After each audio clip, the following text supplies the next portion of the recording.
K is a kind of imaginary heroine who is traveling and who is capturing smell she encounters during her travel, and she writes poetry to her lover. The name is coming from a wonderful woman called ELLA. She is a Swiss woman, and she was traveling all around the world at a time where a woman was supposed to stay at home. She understood that she was traveling all her life to finally find herself. And I think when I create ELLA K, it's also, I find myself, because it was for me the possibility to express myself deeply. ELLA contains Elle in French. Elle is like she in English, so it's all the women.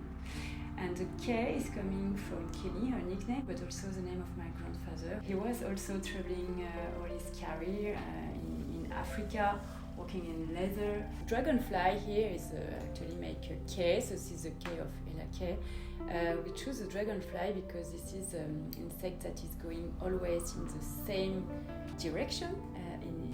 The dragonfly never go back.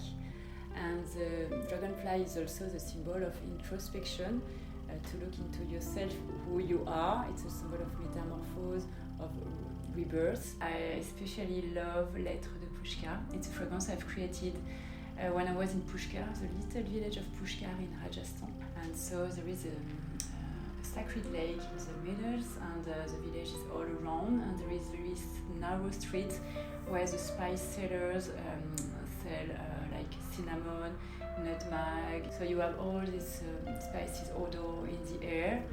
And so Lettres de Pushkar is an oriental fragrance. There is a lot of vanilla, patchouli, oud, rose. And for me, in this fragrance, I wanted to translate the saturation of the scent. So for me, the oud, the rose, and the saffron gives this saturation, because the oud is something very rich, super intense. The way I compose fragrance is to translate everything I hear, everything I see, the color, into an emotion, as you said, of course, into fragrance. And this is something very strange with ELLA K. Is sometimes when I show the fragrance to people, some start crying with some story just because of both the story, or because they say, oh, I can smell what you say, it's so true.